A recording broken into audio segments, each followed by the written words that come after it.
বড় ব্যথা লাগে এই আঘাতে,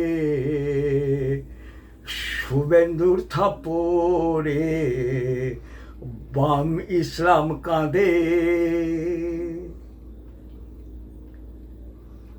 2025 আর 2026 এই বকরি ঈদের দিন তফাৎটা দেখুন। কিছু ভিডিও আপনাদের দেখাচ্ছি।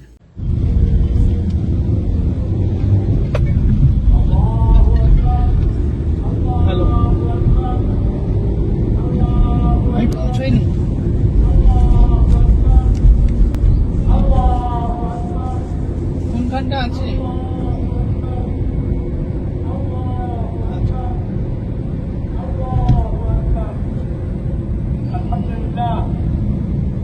আলহামদুলিল্লাহ নাহমাদুহু ওয়া নাস্তাঈন।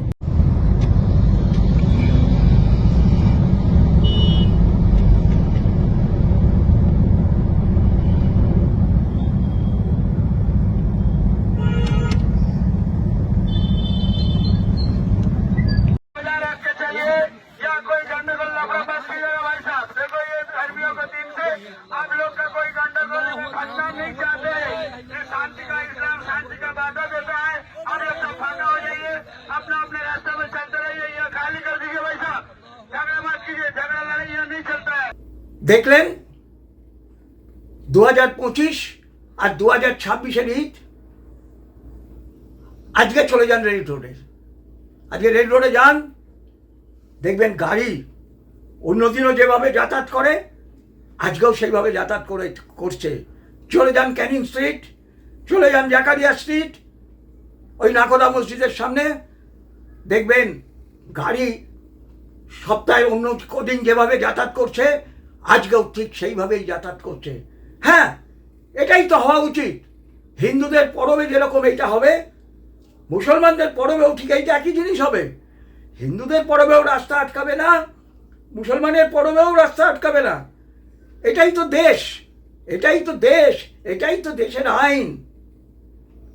আর আমি সংখ্যালঘুর নাম করে তাদের ব্লক ভোট পাওয়ার জন্য আমি তাদেরকে যে এইভাবে তোষণ করে যেতাম যে শুক্রবারের নামাজ হলেই রাস্তা বন্ধ, প্রত্যেক শুক্রবার তারস্বরে মাইকে আজান হচ্ছে, আমি তাকে তোষণ করছি কেন? তারা আমাকে ভোট দেবে। এটা তো দেশের আইন হতে পারে না। তাই আজকে রেড রোড ফাঁকা। কোথায় নামাজ হচ্ছে? ব্রিগেড প্যারেড গ্রাউন্ডে খুব সুন্দরভাবে নামাজ হচ্ছে। যারা আসছে তারা মাথায় সবাই হেলমেট পরছে, এটাই তো আইন। আজকে হিন্দুকে যদি মাথায়, হিন্দু বা অন্য জাতিকে যদি মাথায় হেলমেট পরে যেতে হয়, তাহলে মুসলমানদেরও হেলমেট পরে যেতে হবে। কেন তারা মাথায় টুপি পরে যাবে? তাদের যদি অ্যাক্সিডেন্ট হয়, মাথায় ওই টুপিটা থাকলে কি তার কম লাগবে? হিন্দুর থেকে কি তার মাথা কম লাগবে? কাজে আইন আইনের মতোই চলবে। আর আজকে তাই সুন্দরভাবে নামাজ হচ্ছে, এটাই তো হওয়া উচিত। বামপন্থীরা উস্কাবার চেষ্টা করছে, বামপন্থীরা বিভিন্ন জায়গায় তাদেরকে উস্কাবার চেষ্টা করছে। এককালে এই বামপন্থীরা তাদের উস্কে ক্ষমতায় এসেছিল, 34 বছর রাজত্ব করেছিল। পরে যখন এই মুসলমানরা তাদের কাছ থেকে সরে যায়, গায়ের জামার মতো ছুঁড়ে ফেলে দিয়ে তৃণমূলকে আঁকড়ে ধরে, তখন তারা এই বাকি এই সেই 2011-র পর থেকে তারা হাউতাস করে গেছে। আর আজকে তা যখন তৃণমূল আজকে হেরে গেছে, এরা ভাবছে এদেরকে সুড়সুড়ি দিয়ে আবার তারা জামানায় ক্ষমতায় আসবে।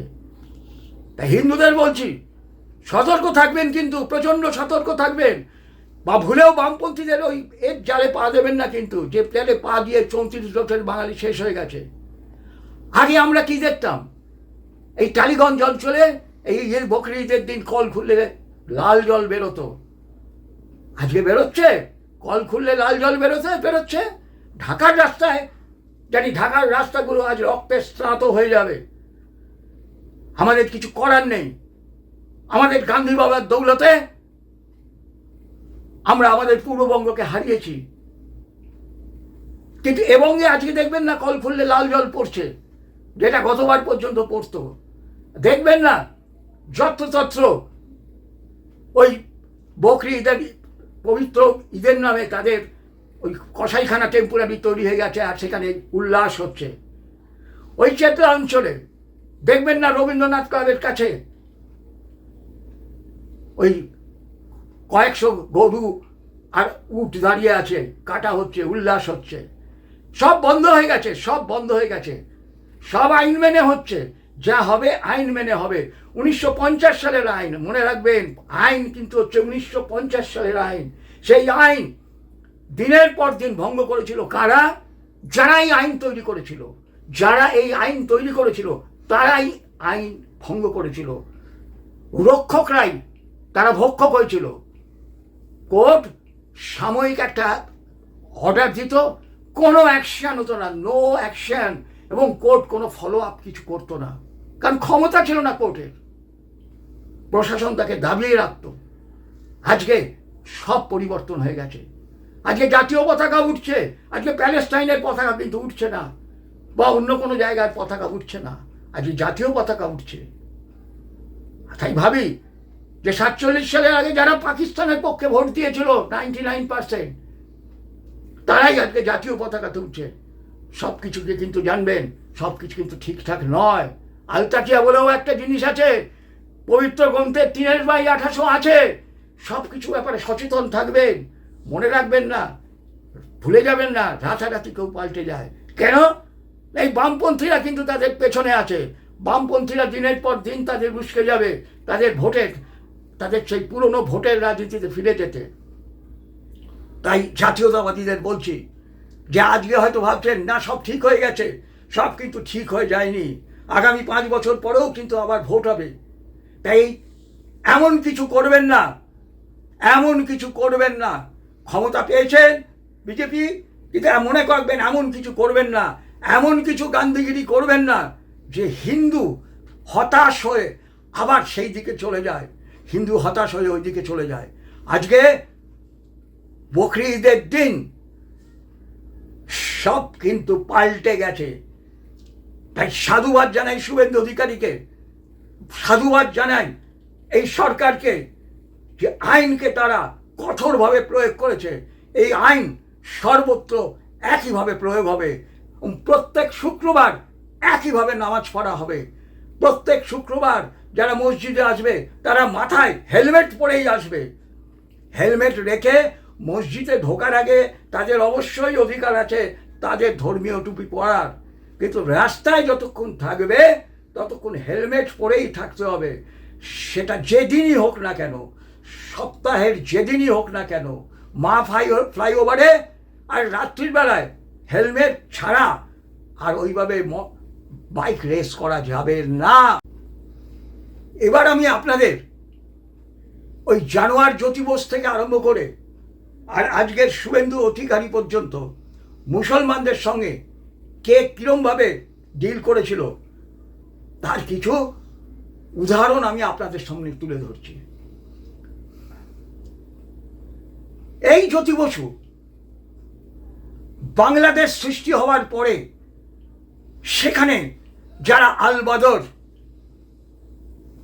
এবং অন্যান্য আনসার বাহিনী ইত্যাদি যেসব বিহারি মুসলমানদের যেসব ঘাতক পাকিস্তানি বাহিনী ছিল যারা হিন্দু নারীদের ওপর অত্যাচার করত, তাদের সমস্ত প্রত্যেককে ঢুকিয়েছিল কোথায়? ওই বন্দর অঞ্চলে, তিলজলা তপসিয়া অঞ্চলে। সেই সব অঞ্চলগুলোকে তাদের ভোটার বানিয়ে সেইখান থেকে বিপুল ভোটে উন্নততর বামফ্রন্ট জিততে আরম্ভ করলো। আর যত রকমের 2 নম্বরই ওই বন্দর এলাকায় হতো। অকুত ভয় সেই বন্দরের এসপি বিনোদ মেহতা যখন সেখানে ইন্সপেকশনে গেছিল, তখন ওই ফরওয়ার্ড ব্লকে জ্যোতি বসুর চামচা ওই কলিমুদ্দিন শামস ফন্দি করে তাকে গলির মধ্যে ঢুকিয়ে সেখানে নৃশংসভাবে হত্যা করে। এবং সেই হত্যার যে মূল কাণ্ডারি ছিল, সে যখন জেলে রাজসাক্ষী হতে চেয়েছিল, তখন জ্যোতি বসু আর কলিমুদ্দিন শামস অন্য বন্দীদের দিয়ে তাকে সেই এর মধ্যে পিটিয়ে মেরেছিল, সেইখানেই কিন্তু ওই বিনোদ মেহতার তদন্ত শেষ হয়ে যায়। এবার আমি আরেকটা উদাহরণ তুলে ধরি। ওই বানতলায় মুসলিম প্রধান অঞ্চল বানতলায়, সেখানে কেন্দ্রীয় অফিসার অনিতা দেওয়ান সমাজ কল্যাণ দপ্তরের, তিনি যখন সেখানে পরিবার পরিকল্পনার ওপরে সেখানে যখন তিনি সেমিনার করতে গেছেন, তার বক্তব্য রাখতে গেছেন বা তাদের বোঝাতে গেছেন, এবং সঙ্গে তার বিভিন্ন জিনিসপত্র তখন থাকতো, তখন এই জ্যোতি বসুর প্ররোচনায় ওইখানে তাকে ডাকাত বলে, চোর বলে তার গাড়ি আক্রমণ করা হয় এবং সেইখানে তাকে নৃশংসভাবে হত্যা করা হয়। সে নৃশংসতা যে কি চরম ছিল, যে তার গোপনাঙ্গে টর্চ পর্যন্ত ঢুকিয়ে দেওয়া হয়েছিল, এবং সেই পোস্টমর্টম করতে গিয়েছিলেন যে ডাক্তার, সেই ডাক্তার সেইটা দেখে শিউরে উঠে অজ্ঞান পর্যন্ত হয়ে গেছিলেন সেই ডাক্তার। ভুলে যাবেন না সেই সব কথা। আর তার পরবর্তীকালে যখন কোর্টে তার বিচার উঠেছিল, তার যে স্বামী, হাজব্যান্ড, সে একজন LICর বড় অফিসার ছিল, তাকে ভয় দেখিয়ে তাকে বাংলা থেকে ট্রান্সফার করিয়ে দেওয়া হয়। সে ট্রান্সফার নিয়ে বাংলা থেকে চলে যায়, সেইখানেই কিন্তু ইতি হয়ে যায় কেস। এইবারে আসি ওই ধানতলার কথায়। বিয়েবাড়ির বাস যখন ফিরছিল, তখন এই গভীর রাতে সেইখানে হিন্দু ঘরের যে মেয়েরা ছিল তাদেরকে ওইখানে নামিয়ে, তাদেরকে বিবস্ত্র করে, তাদেরকে ওইখানে তাদের ওপরে পাশবিক অত্যাচার করা হয় এবং একটা নির্দিষ্ট তাদের পবিত্র জায়গায়, এবং তাদেরই নির্দিষ্ট একটা পবিত্র জায়গায়। আর তার উত্তরে জ্যোতিবাবু কি বলেছিল যে এরকম ঘটনা তো কতই ঘটে। এই হলো বামপন্থী জ্যোতি বসু। ভুলে যাবেন না সেই জ্যোতি বসুর কথা। শুধুমাত্র মুসলমান ভোটের জন্য, আর ওই বাংলাদেশে যে আলবাদর, আনসারি ইত্যাদি যেসব জঙ্গি গোষ্ঠী ছিল, যারা হিন্দুদের ওপরে প্রতিনিয়ত অত্যাচার করত, তাদেরকে পশ্চিমবঙ্গে ঢুকিয়ে ভোটার বানিয়ে তাদেরকে দিয়ে ইলেকশনে জিতত এই জ্যোতি বসু। ভুলে যাবেন না সেই জ্যোতি বসুর কথা। আপনারা বিভ্রান্ত হবেন না এই বামপন্থীদের দ্বারা। আর তারপরে আসুন মমতা ব্যানার্জির কথায়। মমতা ব্যানার্জির বিষয়টা আপনারা সবাই জানেন। মমতা ব্যানার্জি খুল্লা তোষণ করে গেছে, হেলমেট পরতে হবে না, আজান যে কোনো স্বরে বাজাতে পারবে, জবাই যে কোনো জায়গায় করতে পারবে, খোলা জায়গায় জবাই হচ্ছে, কল খুললে রক্ত লাল বেরোচ্ছে, হাজারো দুর্গাপূজায় আজান দিয়ে, সকালবেলায় আজান দিয়ে দুর্গাপুজোর মহাষ্টমী শুরু হচ্ছে, এরকম হাজারো। আর বাংলাদেশি অনুপ্রবেশকারীদের খুল্লা এপারে এনে ভোটার বানানো থেকে আরম্ভ করে, এবং তাদের মাধ্যমে নির্বাচনে জেতা, এবং হিন্দু অঞ্চলগুলোকে মুসলিম শূন্য করা, এই হিন্দু শূন্য করা, এবং ওই SIR এর নামে ওই বিভিন্ন জায়গায় হিন্দুদের ওপরে অত্যাচার, তাদেরকে খুন করা, যে তাণ্ডবগুলো মমতা ব্যানার্জি আমলে হয়েছিল, তাতেই না হিন্দু সমাজ সংগঠিত হয়েছিল, এবং তারই ফল হচ্ছে এই 26-এর নির্বাচন। আর শুভেন্দু অধিকারীকে দেখুন, বাংলার নয় মুখ্যমন্ত্রী, প্রশাসনকে যেভাবে চালাতে হয় সেইভাবেই চালানো হচ্ছে। এখানে কোনো হিন্দু নেই, কোনো মুসলমান নেই, আইনের চোখে যারাই ভারতের নাগরিক তাদের সমান অধিকার, এইভাবেই তারা চলছে। তাই আজকে নামাজ ব্রিগেড প্যারেড গ্রাউন্ডে হচ্ছে। এটা কিন্তু কোনো পরাজয় নয়। বামপন্থীরা তাদের উস্কাবে যে বছরের পর বছর তোমরা রেড রোডে নামাজ পড়ে এসছো। তৃণমূলের কথা বাদ দিলাম, তৃণমূল এখন ডুবন্ত জাহাজ। এই বামপন্থীরা তাদের উস্কাবে, দেখো তোমাদের যে দিনের পর দিন, বছরের পর বছর তোমাদের যে অধিকার ছিল, সেই অধিকার কিভাবে এই হিন্দুত্ববাদী সরকার এসে তোমাদের ধ্বংস করে দিয়েছে। এই সরকার কোনো হিন্দুত্ববাদী সরকার নয়, এই সরকার হচ্ছে জাতীয়তাবাদী সরকার, যে দেশের আইন সবার জন্য সমানভাবে প্রয়োগ করবে। তাই মনে রাখবেন, আজকে ঈদের দিনে মনে রাখবেন যে মুসলমানদেরও তারা তথাকথিত সংখ্যালঘু বলে তারা যা ইচ্ছে তাই করে যাবে, এই জিনিস আর চলবে না। আর আপনাদেরও বলছি যে এককালে তৃণমূলের ফাঁদে আপনারা পড়েছিলেন এবং তৃণমূলকে কাজে লাগিয়ে আপনারা অনেক অন্যায় কাজ করেছেন। আজকে হরগোবিন্দ দাস, চন্দন দাসের মতো দুটো মানুষকে পিটিয়ে পিটিয়ে মারা হয়েছিল। বামপন্থীরা কোনো কিচ্ছু করেনি, তাদের জন্য কোনো কিচ্ছু করেনি। তাই ওই হরগোবিন্দ দাসের স্ত্রী ভোট দিতে এসে বলেছিল, আমি বিজেপিকে ভোট দিচ্ছি, আমি বিজেপিকে ভোট দিচ্ছি। আশা করি এবার আমার স্বামীর, আবার আমার সন্তানের তাদের প্রপার বিচার হবে। মনে রাখবেন, আজকের দিনটাও কিন্তু শেষ নয়। 5 বছর পরে আবারও ভোট আসবে। এই ভোটে বামপন্থীরা যদি কোনো রকমে বাঙালিকে বিভ্রান্ত করতে পারে, তাহলে আগামী ভোটে যদি পাল্টে যায়, জানবেন সব কিছু কিন্তু আগের মতো হয়ে যাবে আবার। তাই এই ভারতবর্ষকে হিন্দু রাষ্ট্র ঘোষণা করতে হবে, হিন্দু রাষ্ট্র ঘোষণা করতে হবে। আর গান্ধীর কথা ধরেই বলি, জানি না গান্ধী কি উদ্দেশ্য নিয়ে বলেছিল যে গোহত্যা নিষিদ্ধ করতে হবে, গোহত্যাকে নিষিদ্ধ করতে হবে, আর তার সঙ্গে রামরাজ্য প্রতিষ্ঠা করতে হবে। হিন্দু রাষ্ট্র, রাম রাজত্ব, গোহত্যা নিষিদ্ধ। এই ঈদের দিন, এই বকরি ঈদের দিন প্রত্যেক হিন্দুদের বলছি, বামপন্থীদের কথায় কোনো রকম বিভ্রান্ত না হয়। এই দুটো নির্দিষ্ট দাবি নিয়ে আপনারা রাস্তায় নামুন, পথে নামুন।